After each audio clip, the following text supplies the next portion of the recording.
Hare Krishna, dear devotees, please accept my humble obeisances. All glories to Srila Prabhupada.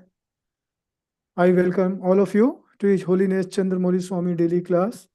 And Maharaj will continue on Srimad Bhagavatam, Canto 2, Chapter 5, and verse 24.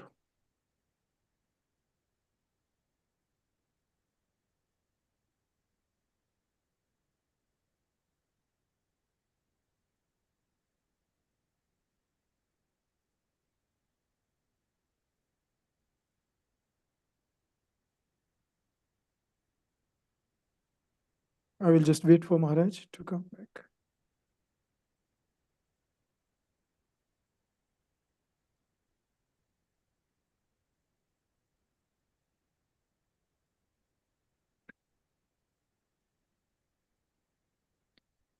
Hare Krishna, Maharaj, please accept my humble obeisances. All glories to Srila Prabhupada. Where did you find that kirtan? This is on YouTube, Maharaj.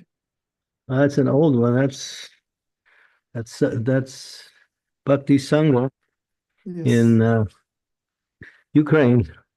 Yes, in 2011. 2011. Okay, yeah, 13 years ago.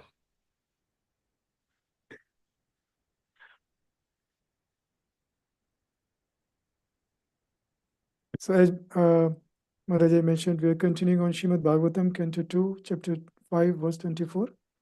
I hope it's okay with you. I will share. Yeah. Share that. Om Over to Namo you. Bhagavate Vasudevaya. Om Namo Bhagavate Vasudevaya. Om Namo Bhagavate Vasudevaya Sohankara iti prokto Vikurvan Samabhutrada Vaikarikas Taijasascha Tamasa Chaitaya Bida Ravya Shakti Kriya Shaktir Yana Shakti iti Prabho.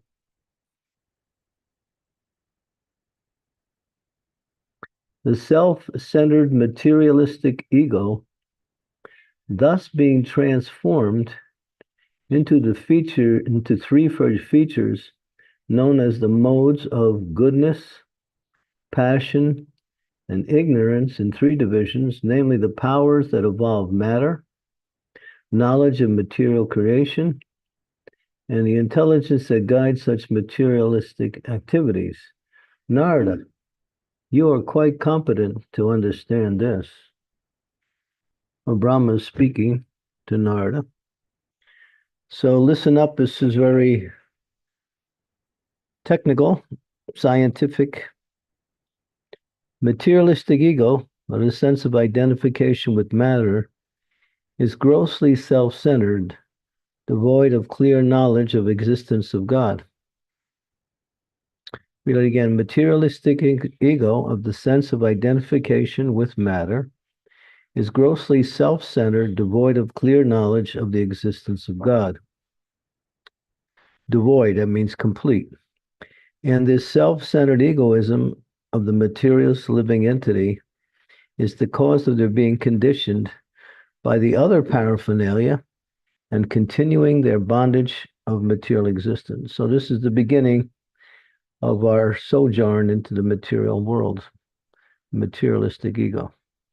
In the Bhagavad Gita, this self-centered egoism is very nicely explained in 7th chapter, verses 24 through 27. The self-centered impersonalists, without a clear conception of the personality of Godhead, concludes in his own way that the personality of Godhead takes a material shape from his original impersonal spiritual existence for a particular mission. So the Lord comes to this material world from his Brahmajyoti, or impersonal aspect, and he takes on a form materially. This is their misconception. That's what they think. And this misleading conception of the Supreme Lord by the self-centered impersonalist continues, even though he is seen to be very interested in Vedic literatures, such as the Brahma Sutras and other highly intellectual sources of knowledge.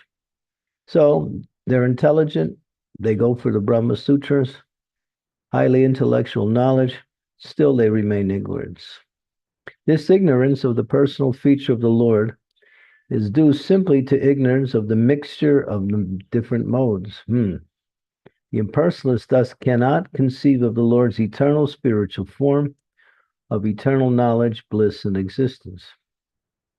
The reason is that the Lord reserves the right of not exposing himself to the non-devotee who, even though after thorough study of literature like the Bhagavad Gita, remains an impersonalist simply by obstinacy.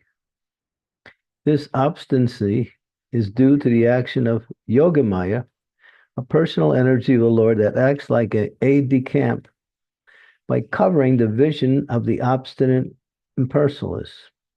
Such a bewildered human being is described as mudha, or grossly ignorant, because he is unable to understand the transcendental form of the Lord as being unborn and unchangeable.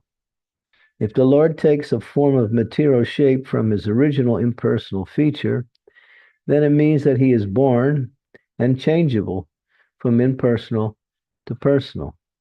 But he is not changeable, nor does he ever take a new birth like a conditioned soul.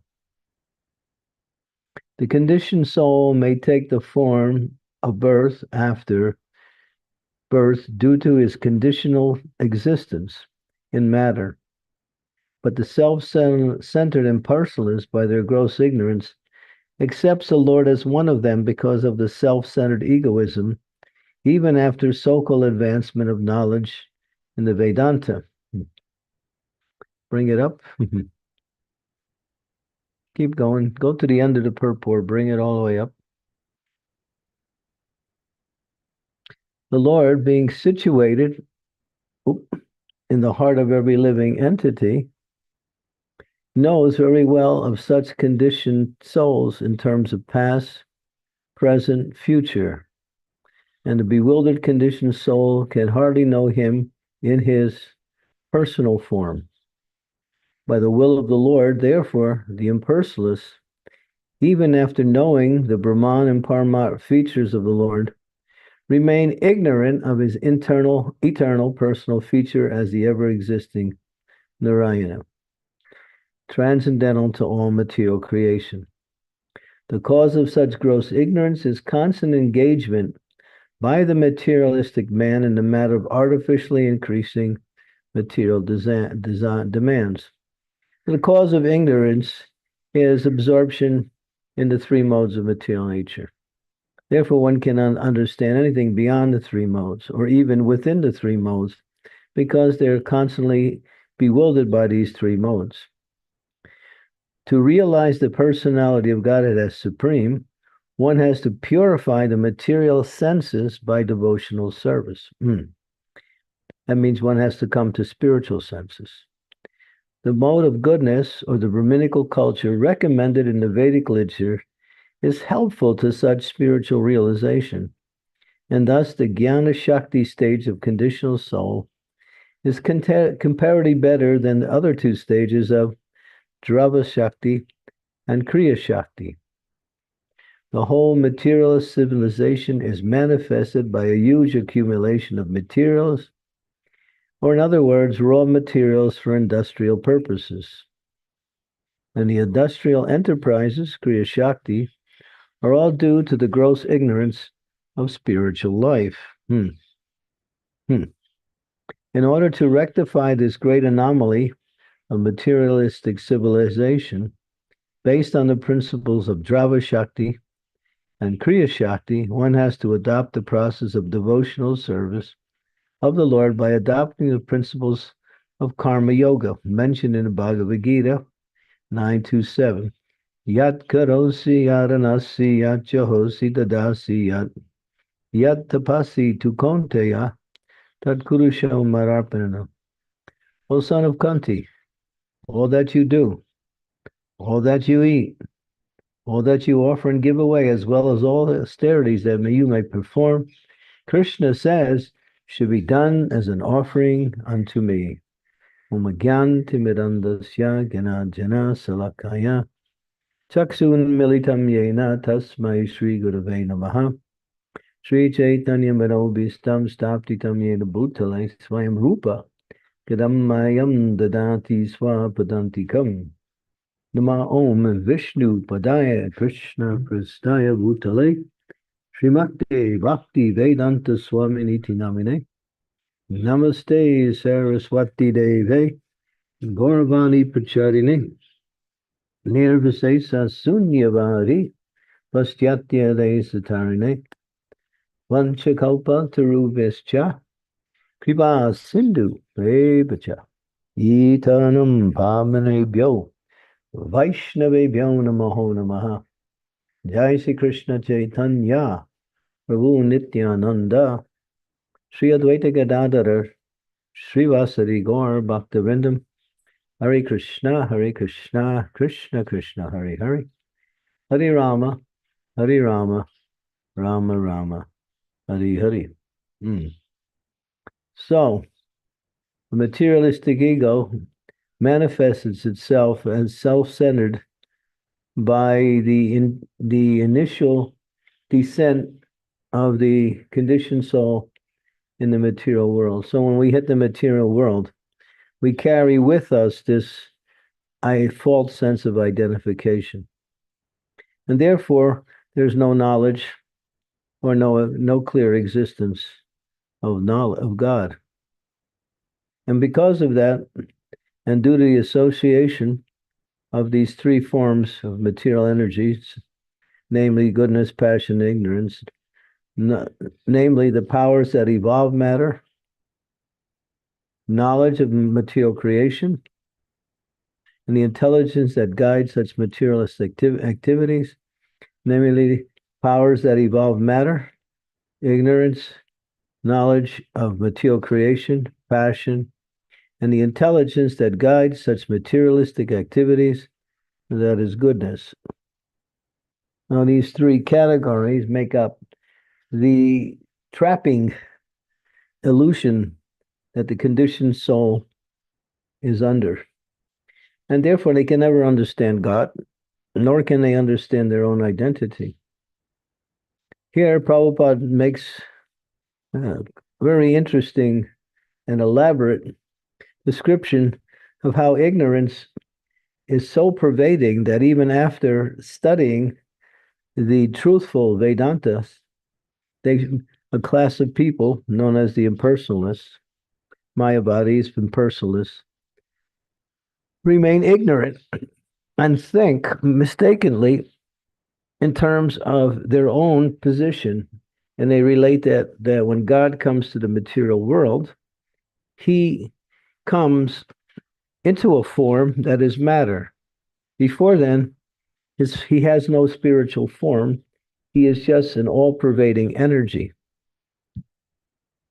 And that energy takes on a form in order to appear within the realm of the three modes of material nature. And therefore, because of that, they write their own understanding of God based on the knowledge of the Shastras, but they twist the knowledge to suit their own misconceptions. When you start with a premise and then you look for information based on supporting that premise, you can find any information to support any premise, no matter how ridiculous it may be. So that's how people do things today. They have a certain premise, and then they build their premise with information from different sources or from their own evaluations and speculations. Therefore, we have so many misleading and wrong conceptions, not only of the material, not only of the Lord, but also of the material world. Therefore, the whole world's in ignorance. And that is not some criticism, it's an actual fact, because nobody knows who they are, nobody knows what the goal of life is, and nobody knows what the purpose of life is, in the sense that they define purpose in different ways.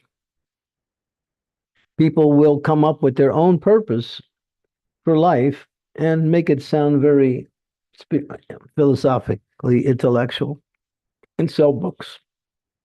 People will believe it because it sounds very philosophical, and they use logic and reason that is faulty, but from the common man they can't understand that, and therefore they'll accept different ideas about what is actually reality, what is actually truth.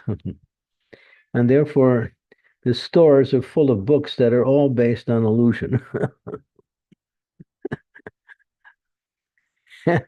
But that's the stuff that sells, because people want answers, but they don't know how to look for answers, and therefore they accept whatever comes in the way that sounds good.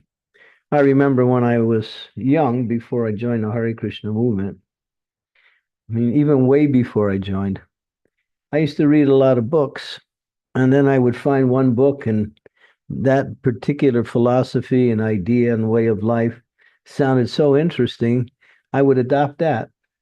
But then I would read other books, and I'd come up with different ideas, and then I would throw the first one away and go for the second one. And this was a continuous thing with me, just going from one idea to another, and each time accepting the new one, because it always sounded better than the old one. So that doesn't mean any of them were right. The only benefit I ever got in was that I was searching for something real through philosophy. And by Krishna's grace, I was led to what is actual truth. But actual truth didn't come so much in the form of philosophical teachings. It came in the form of Krishna's holy name, which led to that knowledge of truth. So it was the holy name and the experience of chanting the Hare Krishna Mahamantra that gave me the search in the right direction. And then everything came after that. So impersonalists, or even people in general, many of them are searching. And that's good, as long as they understand they don't know. As soon as they think they know, then their searching becomes the feature of illusion and ignorance which they adopt.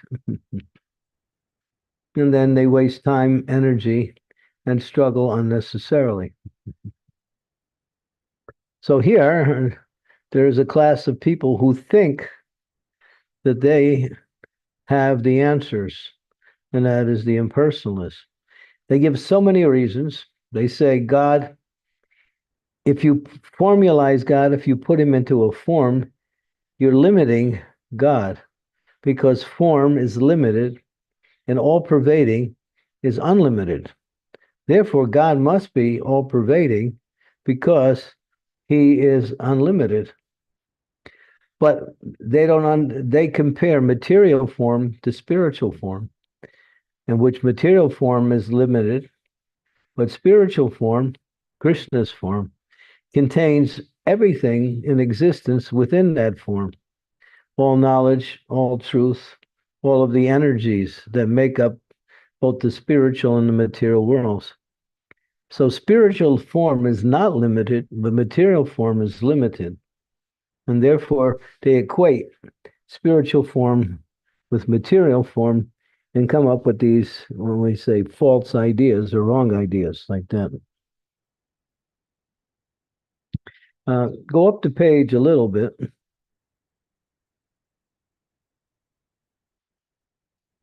Okay, that's good. Right, that's good. Whoop, don't go. I lost my position. I lost my part now. Now let's see here. Okay, the impersonalist thus cannot conceive of the Lord's eternal spiritual form of eternal knowledge, bliss, and existence. The reason is that the Lord reserves the right of not exposing himself to the non-devotees who, even after thorough study of literature like Bhagavad Gita, remain an impersonalists simply by obstinacy. In other words, again, the idea is you start with an idea and you build around that. So they read Bhagavad Gita, interpret Bhagavad Gita to support their idea that God is impersonal. He is impersonal, but that's only one aspect of him. He's both personal and impersonal. But personal is reality in the sense that it's the source of the impersonal. Just like the sun, and you have the sun, and you have the sunshine. And so you might say that the sun is the person, and the sunshine is the energy of the sun, which is the impersonal. So God's energy is his impersonal aspect of his existence. But he also has a personal form because we have form too. We are person. But our form is both spiritual and material. We have a materialistic form, which is temporary and full of ignorance. And we have a spiritual form, which is the nature of the soul's existence. Because because we have spiritual form, we come from spiritual form. Something formful cannot come from formless. Formless cannot produce form, whereas form can produce formlessness. So this obstinacy is due to the covering potency, as it's mentioned here. So because the impersonalists generally want to be God, or they want to interpret God in such a way that they don't have to serve God, which means that if God is a person and he has qualities, forms, characteristics, he also has guidance, instructions that he gives based on that. Then if you don't follow, you are rejecting and neglecting reality. But in order to kill that idea of service to the Supreme, they say the Supreme has no form. So behind this illusion is this idea not to serve the Lord, because if they serve the Lord, then they have to obey the Lord in order to serve the Lord. And therefore, they make their own philosophy, or what we call, from the actual terminology, we don't call it philosophy, we call it foolosophy, the osophy of fools, the study of fools, like that, because they are ignorant. And so, and the world is like that. Nobody wants to serve God. Everyone wants to be served, and everyone wants others to serve them, or in one way, serve them. And if they serve someone else, they're always looking for some remuneration, some reciprocation for their service. But when you tell a living entity you have to serve God without any personal motivation, without any personal desire, for the pleasure of the Lord, they think, what's in it for me? I'm serving this person as you define as God, and I have to make him happy, and I have to work in such a way as to perform activities that will please him. So what's in it for me? So rather than saying that, they rule out the idea that God's a person. And therefore they don't have to serve. They serve their own ideas. That's all they do. Or they create their own ideas and create a bunch of followers that are serving them based on their false ideas like that. So the underlying meaning or reason for their wrong understanding is envious of the Supreme Personality of Godhead. That is the underlying principle, which is actually the reason why the living entities fall to the material world, because they leave the spiritual world because they become envious of the Supreme Lord. And then their sojourn or their activities in the material existence begin like that. So, but devotees know that even in the material world, to serve someone and give pleasure to someone gives one a sense of happiness.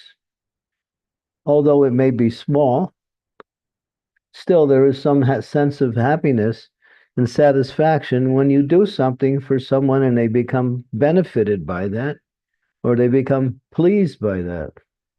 So that same principle is the highest form of understanding and relationship, that to please God means to act for one's own benefit, because we are not separate from God. We are part of God. Jiva Surabhaya Krishna and Nityadas.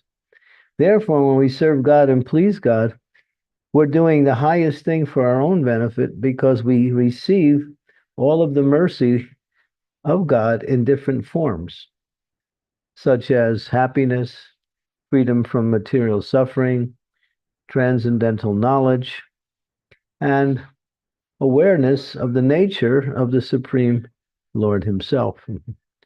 So there's unlimited benefit in serving the Lord, but it's not the benefit that one gains by materialistic service. That means they gain a relationship with the Lord and the benefits of that relationship, but rather, material world, people serve, they look for something, some money, some praise, some satisfaction. In other words, even the philanthropists and the great, persons who want to help people in general are still motivated by personal interest. Although it may be subtle, it's still a motivation. And therefore, it's all about me. That's why Prabhupada, in explaining the different categories of living entities, you have the karmis, you have the karma yogis, you have the jnanis, you have the yogis, and then you have different types of yogis, such as the Mayavadis and the impersonalists. So the karmis, they just want to enjoy this material world. That's all. Just give me as much enjoyment through the senses, through the mind, as I can possibly, bring about. They're the fools. They think they're no more than children playing with toys. That's all. And then the karma yogis know, well, yeah, I should do something for God. So I'll do something and give Him some of the benefit that I gain from my activity. They still are doing materialist activities, but they give something to God. So they get a little bit of a detachment from their activities. The jnanis, they get complete detachment from material activities. They don't serve the Lord, but they get freedom from all material suffering. And they enter into the impersonal aspect of the Lord. And they enjoy some kind of temporary happiness based on that, which loses its effect in the course of time.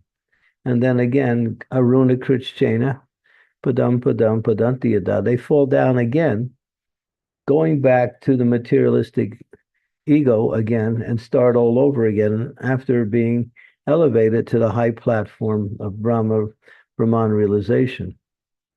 And then the yogis, they understand that God is situated in the hearts of all living entities, And they want to perform, they want to reach the higher realms of existence through various types of austerity, through drilling the respiration, through pranayama, and different types of yogic exercises, study of the Vedas. And they like to manipulate material energy because they gain some kind of mystic powers in their pursuit, in their austerities. And then they make their conclusions based on their experiences that God is impersonal. And the whole idea is to enjoy material. I remember I went to a meeting, a Hindu meeting in 2004 in Barcelona, Spain, where it was an interfaith group meeting. And one night was Hindu night. So all of the so-called Hindu groups, including us, got together as a group in one particular venue. And the impersonalists, they immediately jumped and took the whole thing over. They grabbed the stage and they grabbed the microphones and they conducted the meeting themselves. And so we were sitting there listening. Srup Damodar Goswami and myself were the only two sannyasis there. And there were many other devotees who came. We also brought prasad. And I was listening to the impersonalists. And one of them was really arrogant. And all he was saying was, you can become powerful. You can control this material energy. And he was making it sound like, if you take up this impersonal way of sadhana, you can become, God. And I was just like getting really angry listening to this guy. Srup Damodar was quite cool. He was just waiting for his turn to speak. And when he did, he bewildered everybody by his statements glorifying the Supreme Personality of Godhead. But this is what they speak about. They don't really have any philosophy. All they talk about is becoming God and becoming powerful and manipulating the material energy. That's all. Okay, so there's a lot of ignorance out there, and it's still there, and it's increasing. Now the ignorance takes the form of, a materialistic pursuit of happiness in a better way that we have never tried before. Doing all kinds of things or creating things that are supposed to be exciting for material life and selling these things back to people for some pecuniary advantages. Now the world is upside down, inside out. It's it's only devotees have real knowledge because devotees are getting their knowledge from the source of knowledge, Supreme Personality of Godhead, who is Adi Guru. He is the original spiritual teacher, and he's giving that knowledge through Bhagavad Gita and Srimad Bhagavatam. And it takes a pure devotee to understand these scriptures and present these scriptures as Krishna intended.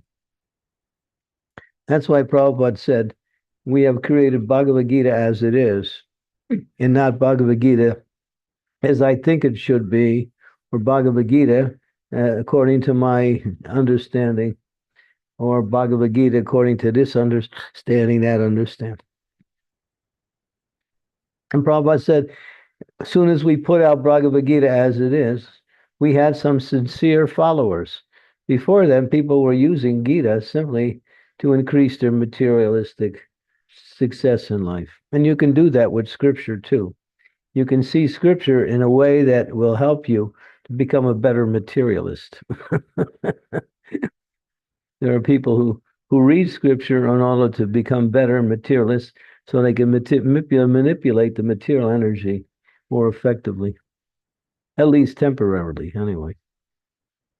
Okay, so ignorance is bliss, knowledge is amiss.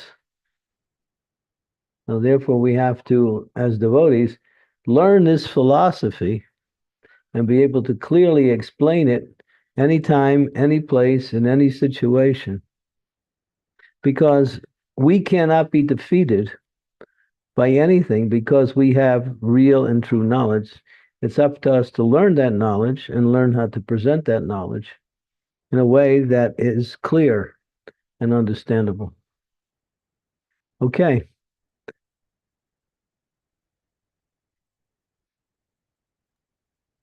Thank you, Maharaj, for highlighting the importance of. People say devotees in ISKCON, they have no knowledge. They're just fanatics. They sing and dance, and they don't know anything. But we can, yeah, it's like that. When Lord Chaitanya was in Benares, the Mayavadis called him a fanatic, a sentimentalist. He said, "Why didn't you study, Vedanta? You're coming from, a very highly elevated sampradaya, the Bharati sampradaya. And why are you associating with sentimentalists and singing and dancing?" They criticize this. But when it comes to speaking philosophy, we can't speak philosophy. We don't. Why? Because we don't take time to study these books and take opportunities to speak and discuss this knowledge amongst ourselves to get a real working understanding. And that sharpens the intellect, makes the mind strong, and gives more of a clear understanding of the nature of the absolute truth, even in our own process of devotional service. So we have to learn this knowledge, at least to a certain degree, that when we hear all of these contrary philosophies or ideas, we can see, oh, this is illusion. It's not like that. So they criticize for being a sentimentalist with no knowledge. They say you guys don't have any knowledge. You're just singing and dancing, therefore you're just sentimentalists. So what would you say to that? If somebody said that to you?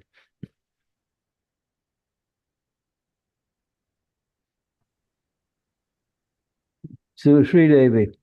Yeah. Guru Maharaj, I would quote that particular purport in the Bhagavad Gita where Srila Prabhupada says exactly this and refutes it. He says people call us sentimentalists and they consider devotees as fools, but actually we have the highest knowledge. Knowledge means to understand the difference between matter and spirit, to understand the purpose of life, to understand who we are. I wish I could remember that number. I could pull it up right now, but I'm going to look it up immediately after saying this. And Srila Prabhupada goes on to explain Lord Chaitanya gave the highest religion, and then the Hare Krishna Mahamantra is in that. Just for people to come to self-realization through this Harinam Sankirtan. Yeah. Without chanting, and then I was just reading today in Chaitanya Charitamrita, people study Vedanta, and Prabhupada was saying, but they don't know Vedanta because they don't chant. If they chant, then they'll understand Vedanta.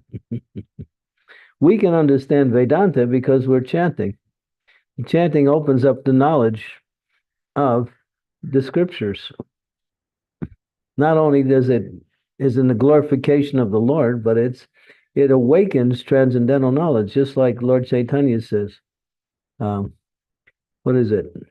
Cheto Darpana Marjanam, Bhava Mahadevagni Nirvapanam, Shreyakaiva Vikendrika, Vidya Vidhu Jivanam. Ananda Vidya Vidhu Jivanam, Vidya Vidhu Jivanam. The holy name Vidya means knowledge, Jivanam means life. So chanting the holy name gives life to transcendental knowledge, becomes revealed, becomes understandable by the chanting of the holy name. But if somebody was going to challenge us, we wouldn't be able to say anything because we chant, but we don't read. And we don't know what to say. All we can say is, yeah, I'm chanting and dancing and it's the best. But we can't convince anybody if there is somebody. I mean, you have to be logical when you're speaking to someone who doesn't know. You have to present the philosophy in a logical and understandable way. Guru And we Maharaj, I'm and sorry. we look pretty bad because we can't really speak in contrary to other philosophies and other ideas, because they study their ideas and philosophies, both the materialists and the impersonalists, and they have all their arguments to convince you that what they're saying is right.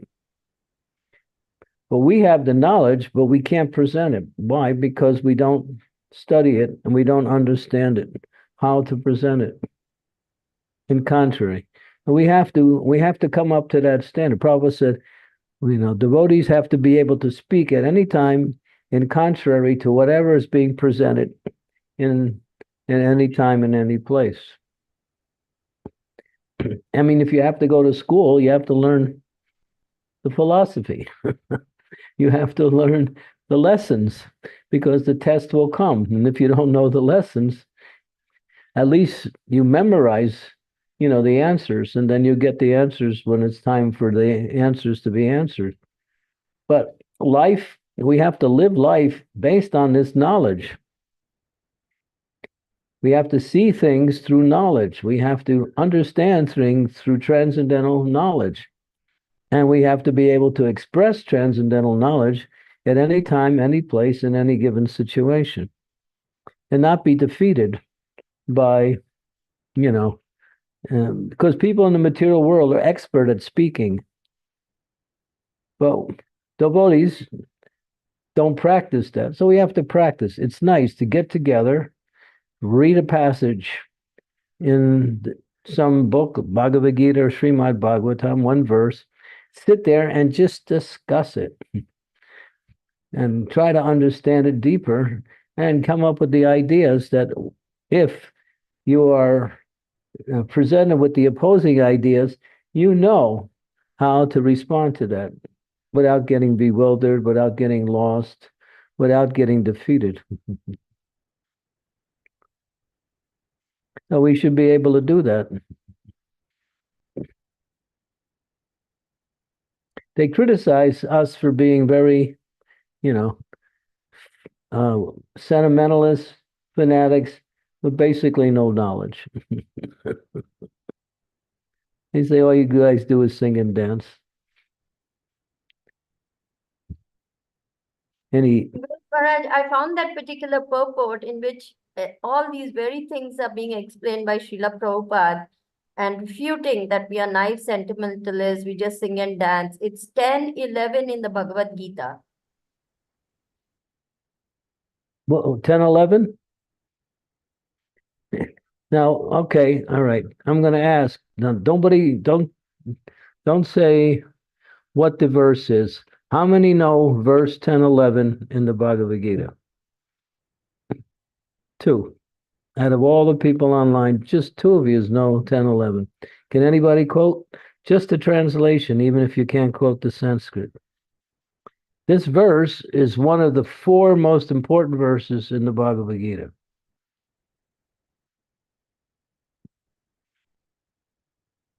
I'm challenging you just to see how much you know. Well, you know, and Vrindavan Nath knows, because both of you preach and study. But how about the rest of you? Do you preach? Do you study? Do you understand? Can you talk when it's time to present the knowledge in front of someone? Even if you talk, even if you can't speak English, can you say it in your own language? What is that verse? 10, 11. 10, 8, 9, 10, and 11 are called the nutshell verses. So what is 10, 11? It's so important. What's Krishna saying in that verse?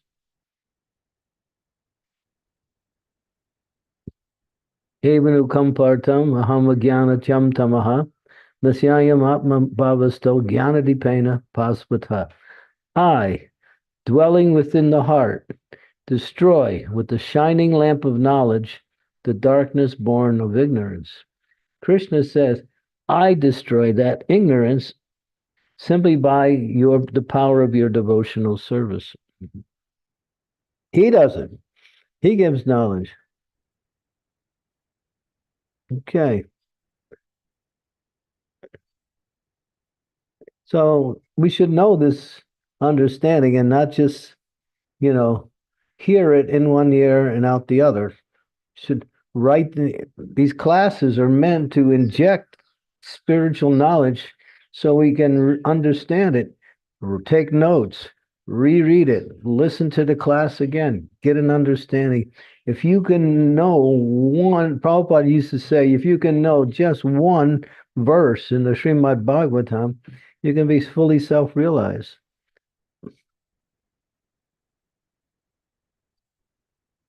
So how about that verse? Who knows verse number 49? Anybody?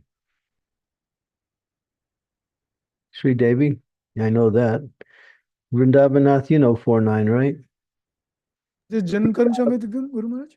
Rishabh Jan knows. Karm Chame Divyam. Uh-huh. Jan Karm Chame Divyam. You may. 49. Yeah, Jan Karm Chame Divyam. You may. Vidit Tattate. What's the first word? Janma Karm Chame Divyam. Yeah. Continue. Evam Yoveti Tattate. Taktva Deham Punarjanma. Neti Mameti So Arjuna. So what is that verse saying?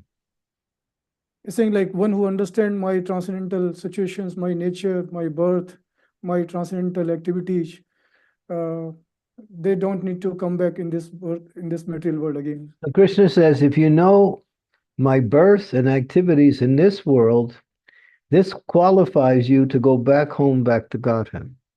So give me an explanation of that verse. What does it mean to know Krishna's transcendental qualities, activities, and janma, birth? What does it mean to know? It's like You Krishna is not a, you can read it, right? But does that mean you know it?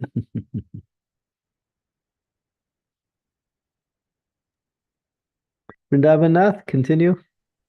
yeah, in my view, Maharaj, Krishna understanding like Krishna's birth, we should not understand that Krishna is a normal boy who just came to this world as a material, things. He is eternal. He is not like connected with this material world. Even he comes in this world to do various leela, to satisfy, to love his devotee. And he's like his birth is very, very eternal, transcendental. We should not misunderstand that he is just normal. And also his leela, whatever he is doing, is not just like something to, as a magician or something. It's like very eternal. There is a purpose behind every leela. And that's what I say many times, that many times people feel that he was having 16,108 queens. It's just like he was doing Ras dance, but this is not a normal things which we can understand from our material perspective. This is very eternal. Understanding the tattva is really like need very much kind of a understanding of Krishna philosophy and tattva. And then only we can understand what exactly this means. Yeah, but that understanding comes by realization. Philosophical, discussion. When philosophical discussion reaches realization, then the truth becomes clear.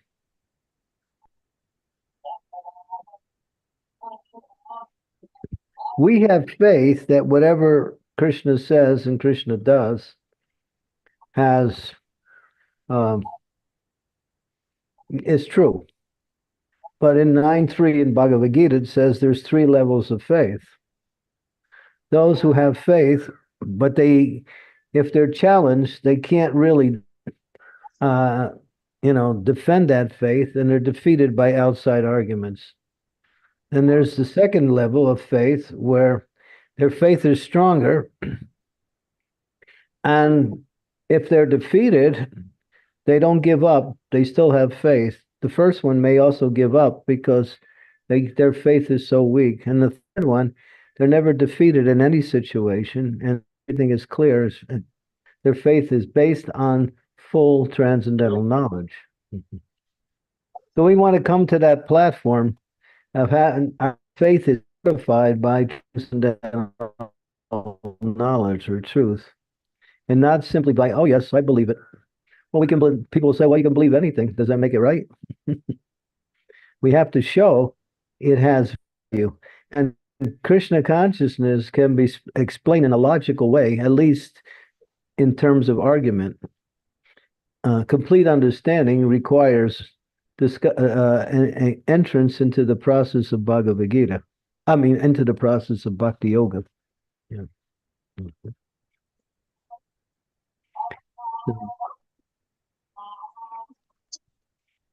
Any questions or comments on anything? I saw Thank you. Rishabh had his hand up. Rishabh, you still have a question? Or Also, comment? Maharaj, may I request devotees if you Al- can always, switch on your Maharaj. video in parallel? Sorry, Prabhu. Just if devotee can switch on their videos, that will be really good. And also, if you have any questions, you can please raise your hand and also type in chat window. Thank you. Hare Krishna. Hi, Yes, please, Rishabh. Prabhu. Hare Krishna Gurudev. This is my humble messages. Well, yeah, I feel ashamed that even though studying and reading, my crazy mind is not actually absorbing much this knowledge, and I hope with these blessings and corrections you're giving us that it will happen finally. And I had a comment that even if it pleases you, maybe sometimes you can ask some of the devotees to present some topic, and then you can be there and evaluate how good or not good we absorb the philosophy. So it can be a great experience for us, and maybe it will be pleasing for you to know if we are developing in this way. One thing we can do, devotees can do this amongst themselves. They can read a passage from the scriptures, and then one person can be the personalist and the other one could be the materialist, and then you can have a battle between you and bring out points on both sides. We used to do that in New Vrindavan every Sunday feast. The community leader would choose a leading devotee, and then one would take the point of a Mayavadi or an impersonalist, and he would take the point of a personalist. But he was so good at the knowledge that he could take the point of a Mayavadi and defeat the personalists. Because Mayavadis are expert at argument. And you won't be able to defeat them unless you also know all of the arguments, because they are very expert. They're expert at word jugglery. They're expert at taking the philosophy and reinterpreting to bring about whatever they want to prove. That's why they're so prominent in the world today, because they know how to use Dhruv, in a selfish way. Yeah. hey Dhruv. Sriji, Haribol. And I have a question, if I may, Maharaj. Go. And this is about our heart belongs to Krishna, and we should give our heart to Krishna. But should we also give our heart to Vaishnavas and Guru? And it's like, can you tell us this tattva? You want to give your heart to someone who's going to not destroy it or break it, drop it. You want to give it to someone who will appreciate it, who will be able to understand it. So you have to take a choice. Therefore, Vaishnava relationships are like that, but you should also, you enter into those relationships very based on spiritual principles. In other words, sentiment has to be guided by philosophy. If it's not guided by philosophy, it remains sentiment. Mm-hmm. So we give our hearts to Vaishnavas, and we have to be really careful to who we give it and what we do with the heart that it was given to us. What does it mean to give your heart? It means that you trust that person completely.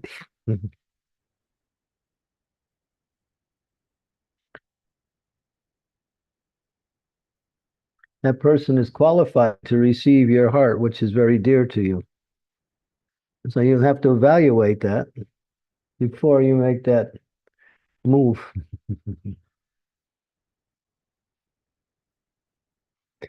Just like Thank you.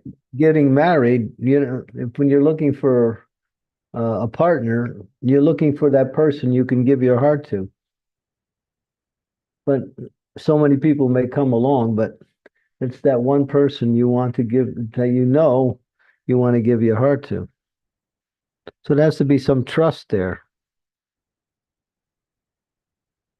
There has to be a relationship before you can give your heart. If the relationship is not there, giving your heart might cause them to misunderstand and make that relationship into something different.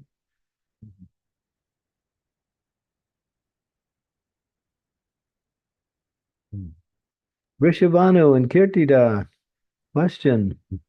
Krishna. Hare Krishna, Guru Maharaj. Please accept our Dandvat Pranams, humble obeisances. Today, you have really, very frankly, put my mind to test. And it's a very thought-provoking session. I'm just commenting. I have done, frankly, read Gita, I think a couple of times, done courses. But with age, I find memory span is poor. And I agree fully that one should know some verses by heart. So we do get challenged in life where you meet Mayavadis, impersonalists. They try and raise arguments about their ways of understanding. And they, in fact, sometimes seek points or faults with Gita as it is, kind of. Sometimes I back out of any controversy, but I think it would help if to kind of respond to any arguments, we know certain key verses by heart to be able to say something more positive. So that will help if there are certain verses that we should all make attempts to learn by heart. I would appreciate your comments on that, Guru Maharaj. Yeah, they say if you can learn at least 30 verses from the Bhagavad Gita, you can preach to anyone at any time. Just 30. And there's 700 verses there. The key verses. Are there any specific? Sorry, Maharaj. Yeah, there are many key verses also.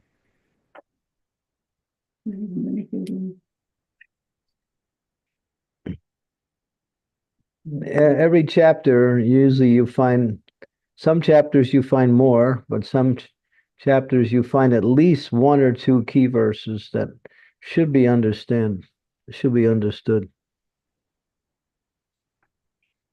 Okay. Is there any way this can be pointed out, or we have to make our own judgment or search? I can give you a list of verses that were most quoted by Srila Prabhupada. The one in the Bhagavad Gita there's one verse in the Bhagavad Gita that Prabhupada spoke on more than any other verse in any time throughout his time, and that is 7th chapter, verse number 1. He spoke on that verse so many times. 7th chapter, verse number 1. What is the first verse? Isn't that first word in that verse, Sri Devi? 7:1. Vrindavanath. Maya Saktamana Partha. Huh? What is the first word? Vrindavanath? Maya Saktamana Partha. Yoga Yunja Mayaswara Asamsaya Rasam Samagrama. Brahma What is the translation is? Can I read the translation? Yeah. The Supreme Personality of Godhead said, "Now hear, O son of Pratha, how by practicing yoga in full consciousness of me, with mind attached to me, you can know me in full, free from doubt." Samsaya samagramam. You can know me in full, free from doubt. So that's a key verse. That's one of the key verses. There are many. If you want, I can provide you with a list of Prabhupada's most quoted verses. That will help, Guru Maharaj. Thank you. And, Kirtida would like to comment, but thank you. And if we get some key verses, I think it is important for me or our devotees here to learn them by heart. And as you suggested, we can have a debate or role play to try and polish these arguments. Yeah, we don't go around challenging people, but when we find ourselves face to face with some ignorant philosophy or ignorant statements being made, we should know what is the nature of that ignorance and what is the actual the right understanding for our own edification. I mean, there's many of you out there, you're fixed. You like to serve and you're chanting. That's nice. And that's wanted. And we might even say that's enough. But there's so much ignorance out there that we have to have some working knowledge. And many times when people come to our temples, and we should be able to sit in front of a group and give a class. Practice giving classes. Just you might have like 3 or 4 devotees get together, and then one person will give class to the other 2 or 3, and at the end you can discuss. And then the next day, one of the other persons will give class, and you can discuss. This sharpens the mind and brings understanding of the philosophy. And it's a nice spiritual activity also. What does Krishna say in the Bhagavad Gita? 10:9. Who knows 10:9? Sri Devi, quote the Sanskrit also. Majjita matagat prana bodhayantascha parasparam katayantascha mam nityam tushyanti cha ramanti cha. The thoughts of my pure devotees dwell in me. Their lives are devoted to my service, and they derive great satisfaction and bliss by always conversing about me and enlightening one another about me. Yeah. The devotees find it's nice. They all get together and talk about Krishna and the philosophy of Bhakti Yoga. Bodhi Tusyanti cha ramanti cha. It's satisfying and it brings great pleasure. So these are exercises we can perform. Get together, discuss the philosophy, give classes, read, and come up with ideas. Even play the role of arguing different points based on the points that you're discussing. It's a nice exercise. That's correct. I love some, Guru Maharaj, I love some verses. Can I ask some to you? Yeah. Yeah, I like this Sarva Dharmantna Parityajaya Mamekam Sharanam Vraja Aham Tva Sarva Papebhyo Mokshayishyami Ma Suche.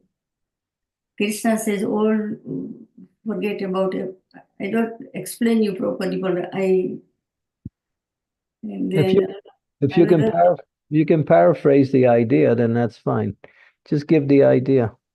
It doesn't have to be exact. When quoting a verse, if you can quote the meaning of the verse, it's not necessary to paraphrase the exact words, but if you can get the meaning in your own words, that's just as good. And another verse I like it. Man manabhava madvakto mathaji mam namaskuru. Mame veshashi satyam te parijate parashu. Krishna says, give your mind to me. Always, because mind is very, very, you cannot stay one place, jumping here and there. So Krishna says, give your mind to me. Yeah. If you give your mind to him, then your mind becomes full of knowledge and your mind becomes peaceful. Yeah. So get into philosophical exercises. It's nice. I mean, sometimes we have time on our hand. We should choose, like once a week, devotees get together and discuss this. There's so many spiritual activities we can do in association with devotees. Besides having programs and going to the temple, we can also, Prabhupada understood that temple worship would expand itself into people's homes, and people would be worshiping in their own homes and practicing Krishna consciousness there also. So we turn the home into the same activities we perform in the temple. For grihastas, to invite people over to hear the philosophy, to discuss the philosophy, to chant the holy names, to distribute Krishna prasadam, is one of the main responsibilities of those living in grihasta life. Otherwise, the home becomes what we call a place of eating and sleeping. That's all. And it becomes like an ordinary building. But when we do perform spiritual activities there, then it's a mandir. It's no longer just a house. Prabhupada would say that. What's the difference? We're in a house and the people next to us are in the house. What's the difference? They're doing things for themselves and we're doing things for Krishna. That's the difference. That's very important lesson. Thank you very much, Guru Maharaj. I think for me, it's a new year. I'll make at least a resolution to learn these key verses of Gita, apart from doing other spiritual activities. So You say your memory is poor, but it will become stronger and good by practicing like that. Because the intellect needs exercise too. So philosophical discussion, it gives exercise to the mind, to the intellect. It's good. You don't always have to be perfect to do it. You can become more and more adept to the philosophy by practicing these different exercises.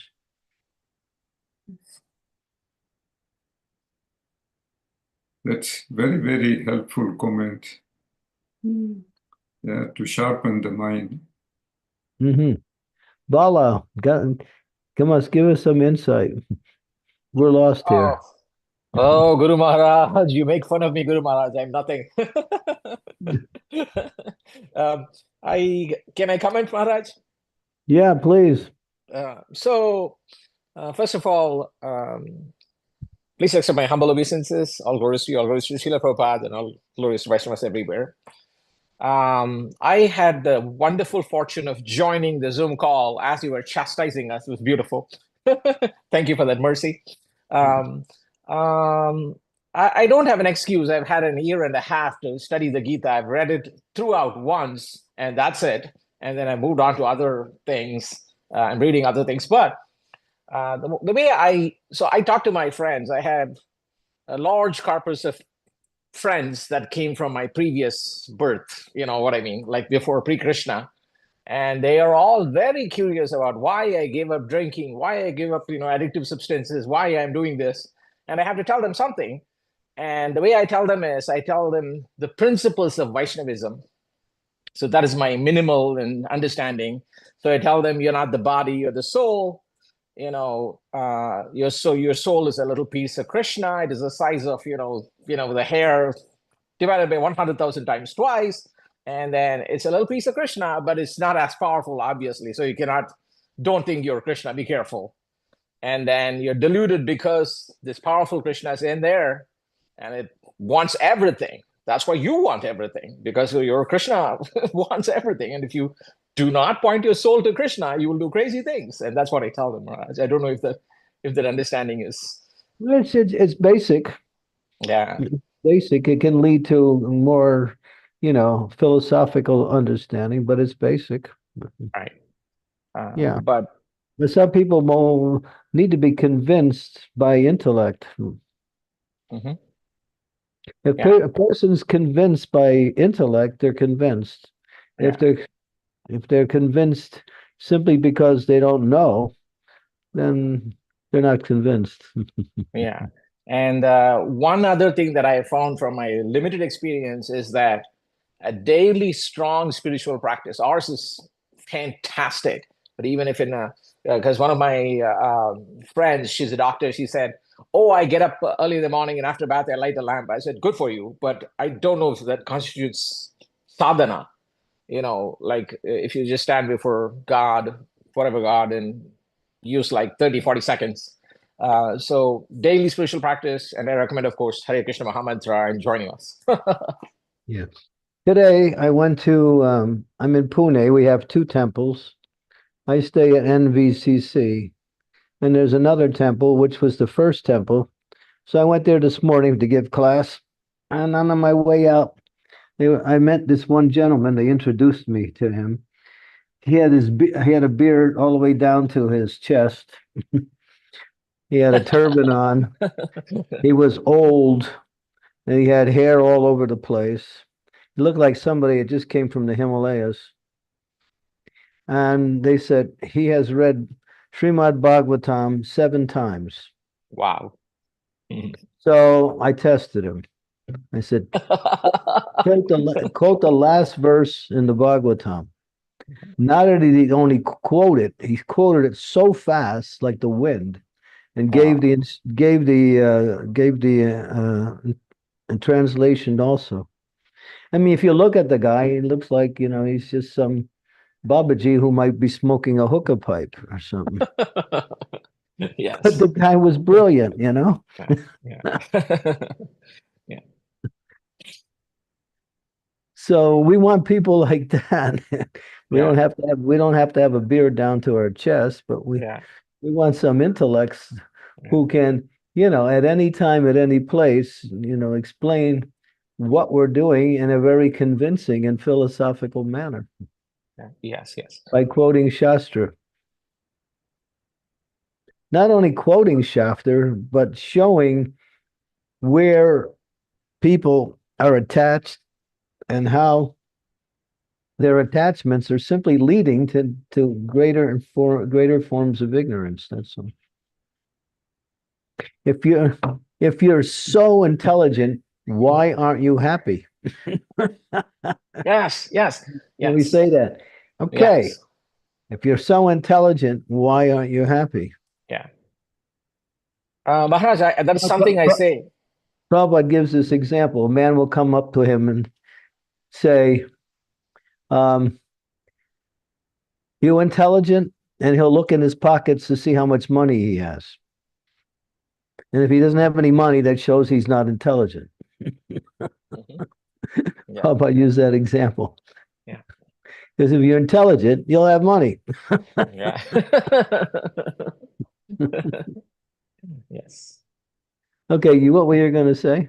Oh, no, a couple of things. I said, I was going to say, based on exactly what you said, one of the things that I tell my friends is that the reason I do this is because I am incredibly happy now and I wasn't before. And you should try it for that reason. So, yeah. What did they say? They said it sounds very difficult. Yeah. Most of them are like, this is too strict. In fact, the primary complaint I get from my going to work every day and working for a guy you don't like, that's not difficult. Exactly. They do lots of difficult things for material satisfaction. Yeah. Yeah. So my key takeaway, Maharaj, is that feel free to shave, but study the scriptures hard. Yeah. Feel free to. Feel free to, you said, so beard is not required. You said, feel free to shave, but, study the scriptures hard. Yeah. Yeah. I mean, I looked at the guy. I thought, who is he? But as soon as he spoke, whoa! It was like, Yes. the whole Bhagavatam opened up. Yeah. I'd like to say one final thing, Maharaj. Yeah. Yeah. So the NVCC Pune, the deities there, especially Radharani, is the most beautiful Radharani I've ever seen. Yeah. Oh, she's right behind me on the wall here. Yeah.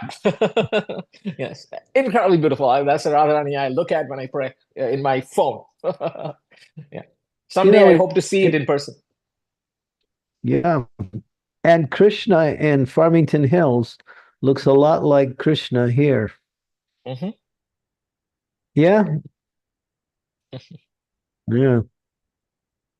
I can't get the picture off the wall because it's too fixed on the wall, but she's right there. Mm-hmm. Yes. Sri Devi, what will you want to say? Please accept my humble obeisances, Guru Maharaj. All glories to Srila Prabhupada. All glories to your divine grace. I have a question actually, Guru Maharaj.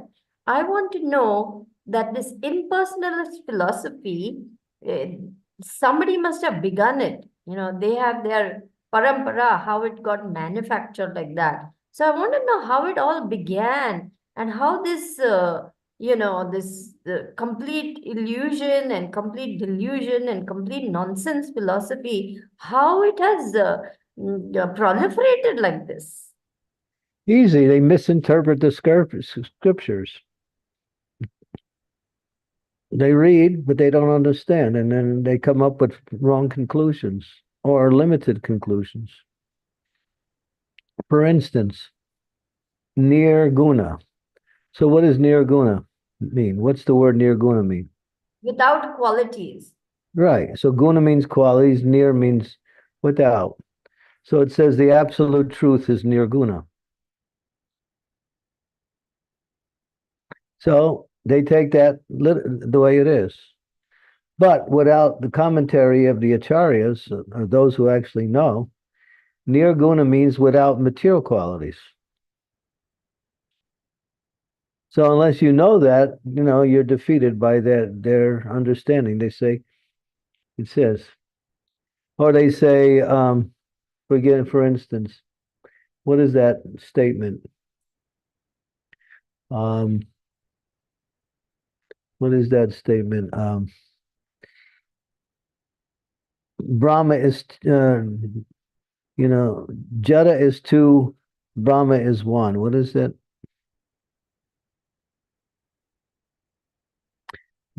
Vrindavanath, you may know that one.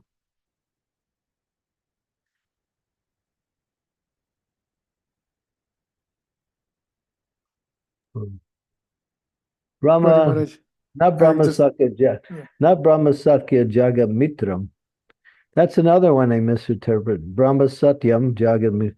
Brahman, spiritual, is truth, and Jagat is Mitram or false. So we say Mitram is not false, but it's temporary. Material world is not false. It's real in the sense that it exists, but it's false in the sense that it doesn't provide what it appears to provide. It's temporary. So it's not false and temporary. So they take statements out of the scriptures. Soham. Soham means I am that. But we understand soham to mean I am part of that, not that I am that. We discussed that in our presentation in in the retreat just recently. So they take the statements and give their own interpretations because they don't know the correct interpretations. That's all. They say forms are material, and therefore all form is material. So they say, well, we see the deity. The deity is actually material, but for the sake of worship, we establish the deity.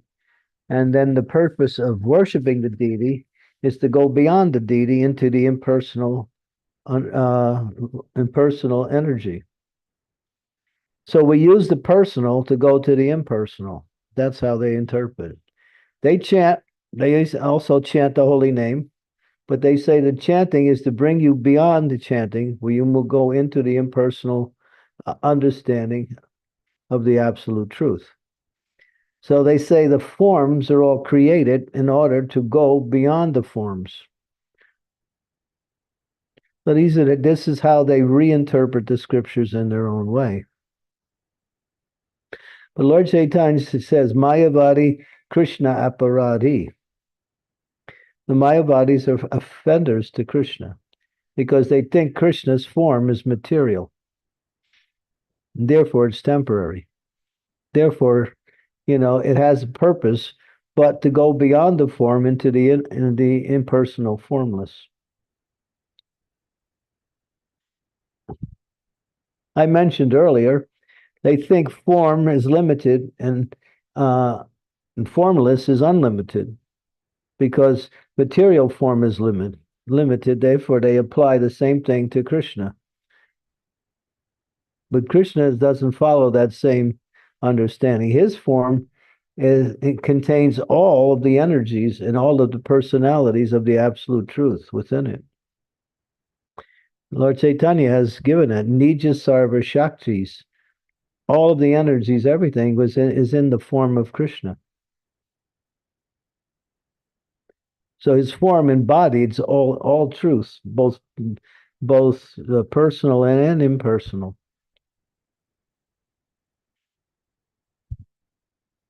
Just like that verse. I'll give you the verse. What is that verse from the 15th chapter? What is that? 15. That was 15. No, 15:7. 15:7. I think Vrindavan Nath ought to know that. Mame Vansho Jivloke? That's it. Chant it. Mame Vansho Jivloke Jivbhuta Sanatana Mana Sashtani Indriyani Prakritisthani Karshati. So they say, yeah, that's true, but that's only during the manifestation. So the jiva is only, existing during the manifestation. But when the jiva gets liberated, then he actually, he actually is the supreme also. But they miss one word, sanatana. Sanatana means eternal. So my vamso jiva loke jiva bhuta sanatana masastasani indriyani prakriti stani karshite. They say the jiva only struggles in the material world, but when he becomes self-realized, there's no more struggle and there's no more jiva. There is, everyone is then, God. So they will interpret that verse as being correct only during the manifestation of the material energy. But upon liberation, that verse doesn't apply. That's what they say. There's an example.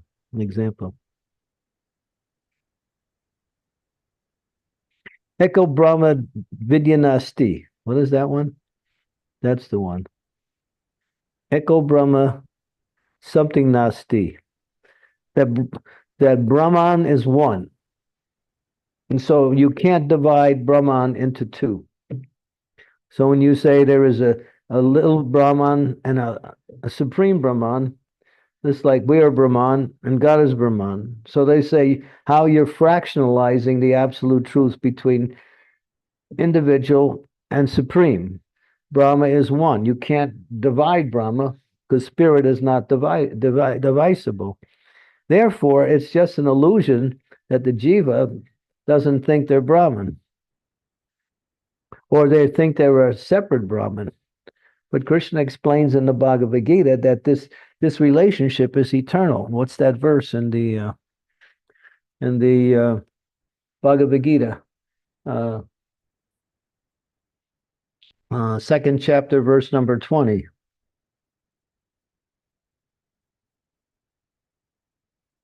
220.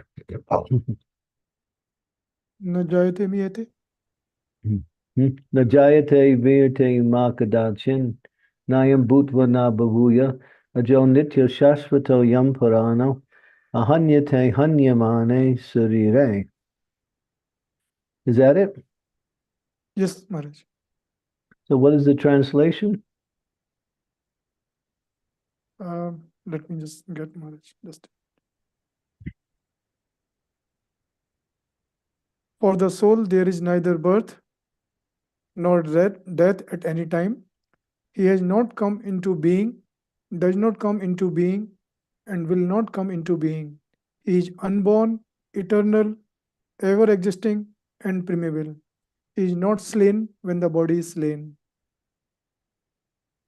So it sounds like from that verse that the jiva is also the absolute truth. But if you read Prabhupada's explanation, he says the basic principle of life is relationship. And therefore, there's no relationship because everyone is God. That's what they say. But we say that God and the living entity have an eternal loving relationship, and therefore their existence is eternal. The jiva remains the jiva, and the Lord remains in his position as the supreme. But for the sake of exchange, there is what is called the mood of bhakti, or loving relationships based on service. But they don't believe in bhakti. They believe in merging into the absolute and becoming the absolute.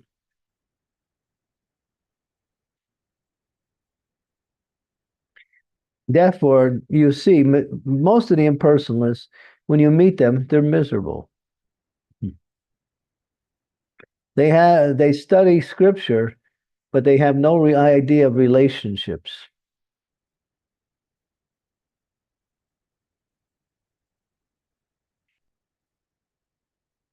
And they address each other as Om Namo Narayan. They call each other Narayan. And then they make up this idea that the Narayan in the material world is Daridra, right? Or poor. So Narayan has become poor. So why does Narayan become poor if he is if he's served by the goddess of fortune, Lakshmi? Well, the idea is that's his Leela. So when they have no answer, they just say Leela. That means he does it because that's the way he does it.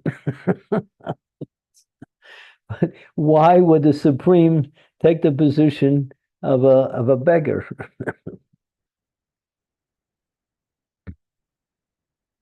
Is there any purpose to that? There's no logic to it. If he's served by the goddess of fortune, why is he in the material world suffering? Why is the material world stronger than he is if he's the creator of the material world? When you get down to logic, basic logic, you see their basic arguments are flimsy. So how did this all begin in the first place, Guru Maharaj? All these misconceptions and all these speculations and all these wild ideas, and now it is. Yeah, misinterpretation of Shastra, because the living entity is envious of the Supreme Lord, so they reinterpret scriptures in a way to facilitate their desire to remain separate. or to become God. Go on. It's enviousness.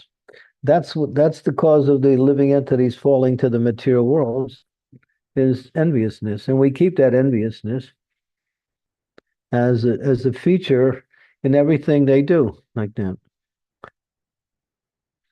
So who is their guru who started this all, and how this parampara has come down like this? Well, Sankaracharya played the role of, well, you want the history? Prabhupada was talking about it today. It was interesting. He said people were following the Vedic scheme in terms of animal sacrifices. So they were sacrificing the animal. But after a while, they deviated from the actual process, and they were just killing the animal without proper forms of sacrifice. And animals were really being killed wantonly in the name of some kind of Vedic sacrifice. So Buddha, who is Krishna himself, as Prabhupada said, took the form of Buddha, and he knew he couldn't argue with them. Prabhupada said this directly. He knew he couldn't argue with them. They wouldn't accept his argument. So he said, forget your Vedas. Forget your Vedas. And he threw out the Vedas. And he said, follow the eightfold path of, righteousness based on the main principle, which is nonviolence to all living entities. So he stopped animal sacrifices by his power and by his meditation. He was the Supreme Lord Krishna, but in a form of Buddha. So the Buddhists worship Krishna, actually, but they don't know it's Krishna.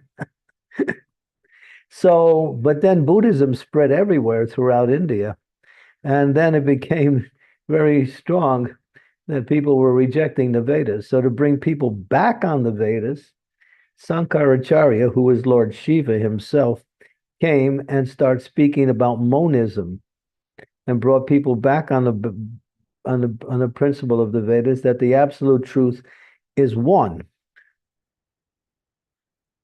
And he started to preach the absolute truth is basically, one, the one undivided Brahman, like that. But in his preaching, he also criticized his followers for not worshiping Govinda. Bhaja Govinda, Bhaja Govinda, Bhaja Govinda, Mudha Mate. Give up your all word juggleries, which will not save you at the time of death. So this, again, the Lord disguised his main demigod, who was Shiva, to trick the Buddhists and bring people back onto the Vedas. And he pushed, the impersonalists pushed Buddhism out of India pretty much, and they went to Burma, they went to Tibet and other areas around and established their Buddhism, Japan and various other countries. So in order to stop this ignorance based on, Gnostic means atheist, not following the Vedas. So Buddha made them atheists, basically. And that he's God himself, but he made them atheists.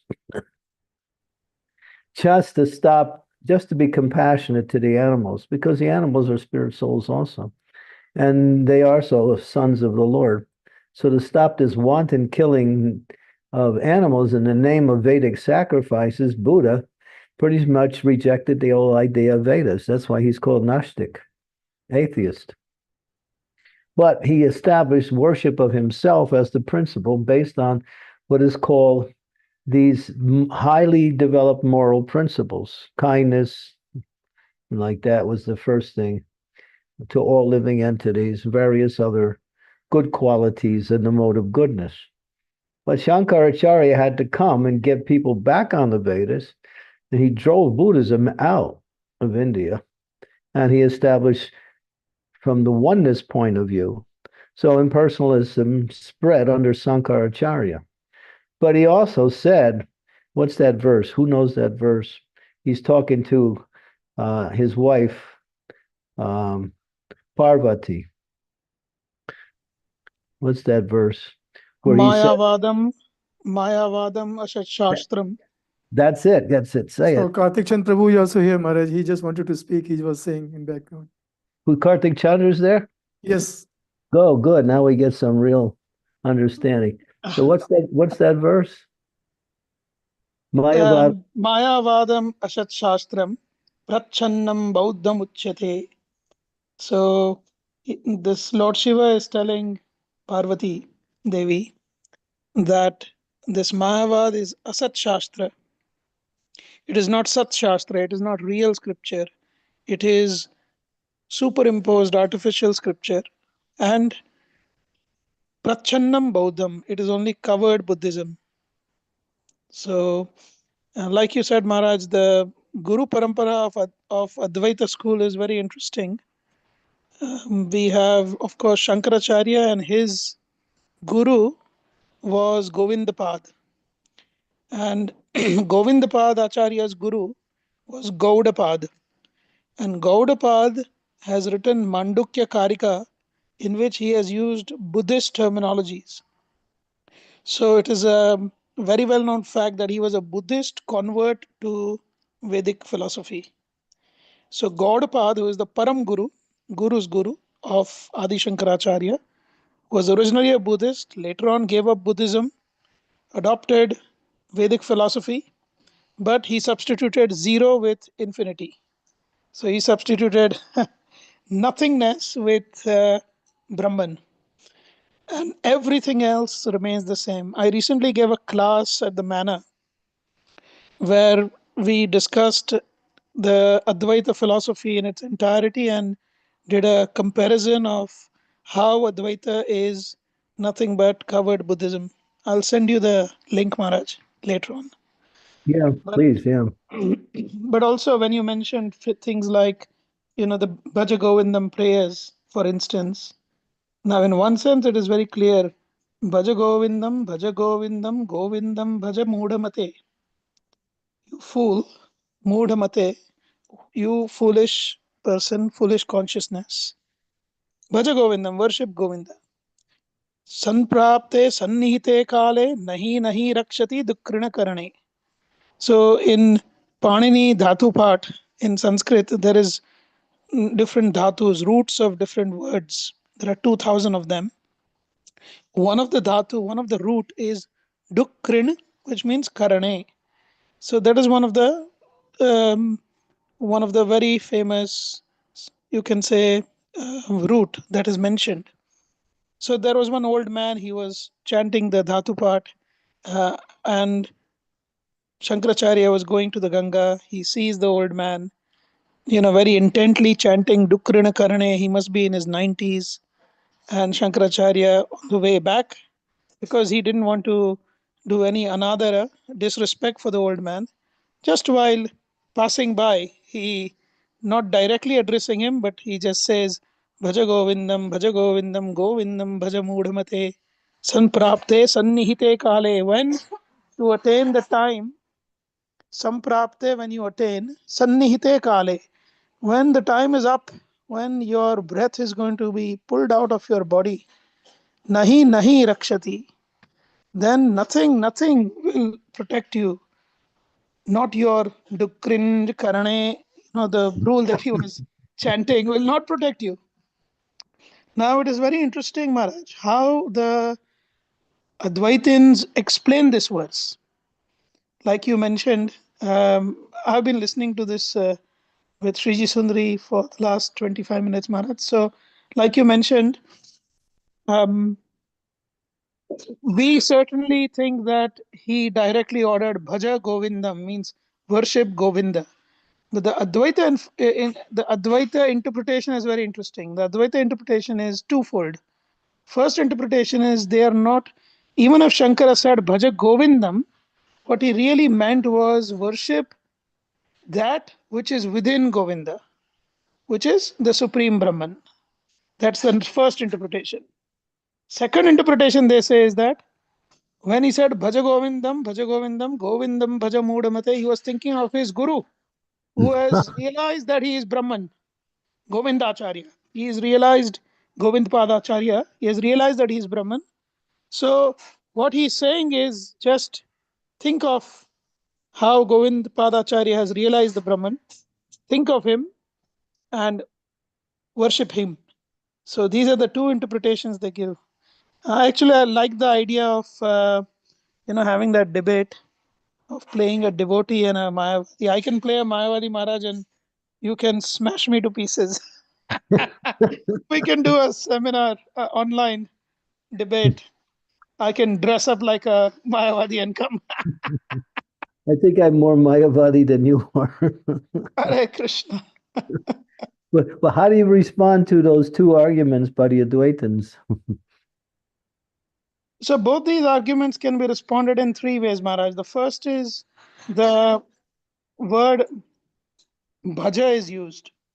And the word bhaja is used in all context only in relation to a deity. So Govinda as a deity is being referred to.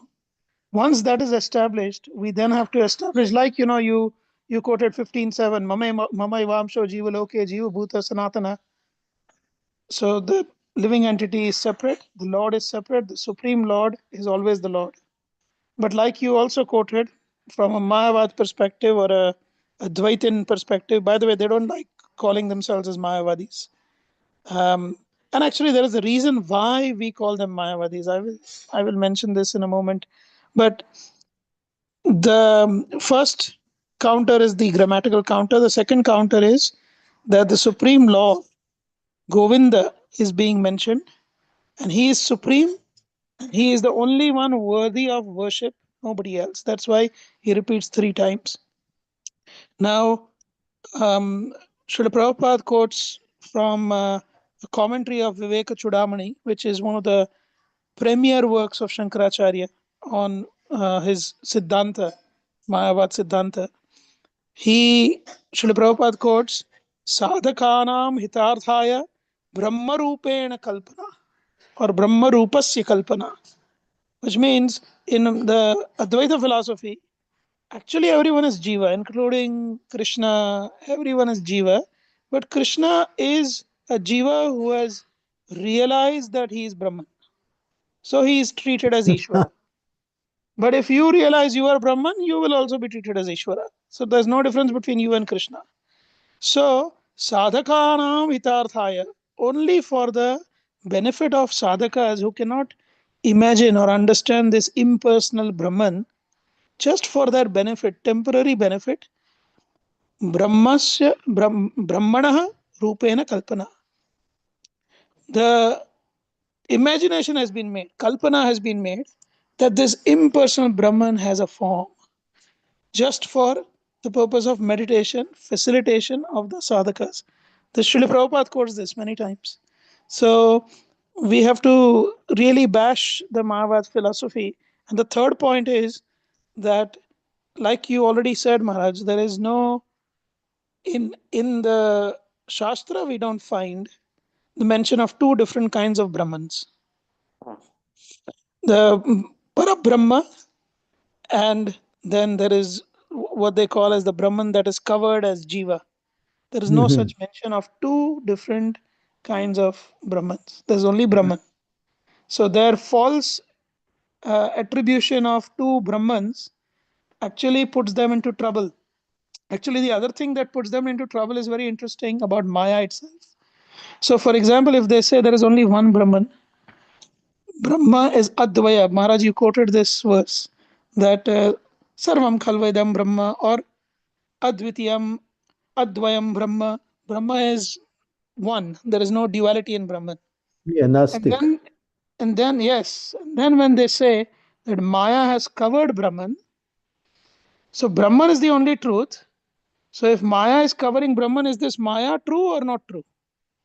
Now, if they say that Maya is true, then they are saying there are 2 things that are true. Brahman is also true, Maya is also true. If they So say they, Maya is not true, then they have another problem. Problem is, how can something which is not true cover what is true? yeah. So that is why in Viveka Chudamani, Shankaracharya says that Maya is anirvachaniya. Anirvachaniya means we cannot understand her, we cannot describe her. So he simply shoves aside the problem of dealing with the concept of Maya.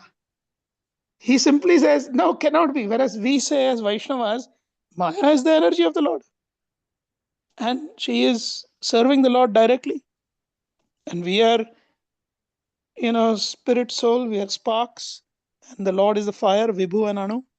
So, in this way, we can counter these arguments. However, generally speaking, Maharaj, they are so confused deeply and they juggle words in so many different ways. Ultimately, it is simply a waste of time. I would like to finish by saying that Sripad Madhvacharya, he has written a beautiful book called Vishnu Tattva Vinirnaya and Srimad Vishnu Tattva Vinirnaya.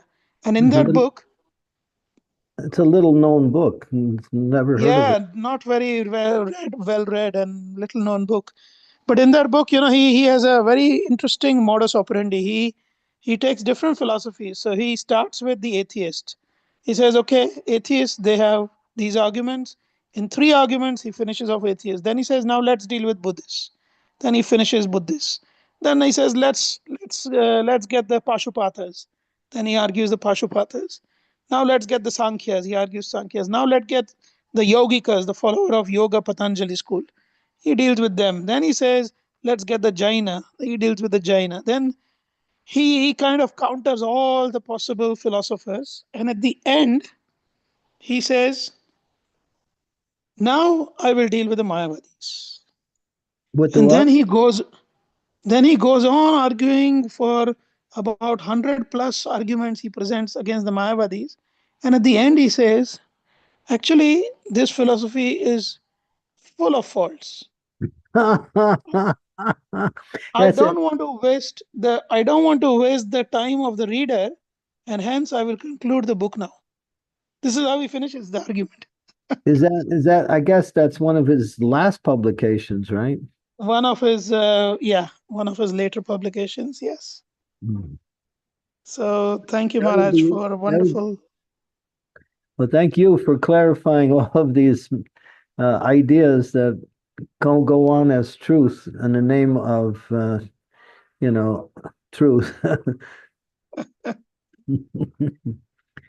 Yeah, thank you. That was really clear. Thank you. Yeah, if you can put the name of that book in the chat, that would be. Is it a book? I put, yes, Maharaj, Vishnu Tattva Vinirnaya. That link Prabhupada- also. It's I called will also Vishnu. send the link to the class, Prabhu, so you can put that link also if you want. It's called Vishnu Tattva. Vinirnaya, yeah. He has put the name. Yeah. Okay, Vinirnaya. Vinirnaya. Vinirnaya means establishing the Vishnu Tattva. Srimad Vishnu Tattva Vinirnaya. Okay, and so yeah, give us the link also if you can. Yes, Maharaj, I Yeah. have given the link here. No, the link to the class, Prabhu. Oh, I yeah, will yeah. send you. Yes, I will send yes, you the Prabhu. link. That will be great. Yeah, Yeah. I can circulate across everybody. This Yeah. was the class you did in Bhaktivedanta Manor? Yes, Maharaj. Recently, I gave a class at Bhaktivedanta Manor. It's with PowerPoint and it gives a complete synopsis of Advaita philosophy and Buddhist philosophy and the Vaishnava position, the counters for all of those. You picked the right audience, that's for sure. It's always difficult to find the right audience, Maharaj. No, I mean the audience that needs to hear this the most. Oh, well, I did mention that, don't leave the class halfway, otherwise you will be convinced as a Mayavadi, because I started off with a convincing Mayavadi philosophy. So, Well, yeah, that's the art of debate. Just first give them and then smash it. yeah. In the olden times, there was a school of the way they followed was Purva Paksha. You had to actually go and study in the opposite view, whatever the opposition's view was. You had to study with them in their school and then provide counters. So when we were small, we were taught Shankaracharya's Bhashya, Shariraka Bhashya, or it is very famously called as Shankara Bhashya of Vedanta Sutra, just so that we can counter it. But it was taught by Advaitin. So we studied Shankara philosophy from a Shankarite. And then our Acharya came and he said, okay, now you have studied all these things. How convinced are you? We said, oh, we are very convinced. Right. Let us see if you can answer our questions. And then he provided Vallabh Vedanta, which is Vallabhacharya's commentary on Vedanta. Yeah. So this is how we were taught by first, trained on the opposition's view and then countering it. So, your conviction becomes very strong. So I gave a That was- very quick synopsis of that, Maharaj, in that class. But Prabhupada says we don't really need to go that route. Correct. Traditionally, that's how they did it, Maharaj. But yeah, I mean, we don't need to waste our time. So I've just given that synopsis of 1 hour, 45 minutes of 1 hour. Yeah, I will share that with Prabhu. I'll share the link also. Prabhu, also, if you can share that one class I was searching long time back, common misconceptions of the Vedas. You did, I think, 1 year back. Okay, I will have to. That was, Yeah, I'll have to find that one. Thank you, Prabhu. Thank you. Okay, so there's two links, one for Vishnu Tattva Vinir Naya, and the other one is the link to the class you just gave. Yeah. Yes, Maharaj. Yeah. Okay. Can you put that in the chat, Vrindavan? So we can, how can we get the link? Is there a way of copying it? I have not yet got, but once Prabhu will share, Maharaj, I will share that in the conference. Yeah, put it in the conference and then we all can get it. Good. Sure. I mean, we should know some basic understanding. That's enough to establish our own strong Krishna consciousness. Mhm. Thank you. Thank you, Kartik. That was really enlightening. Thank you, Maharaj.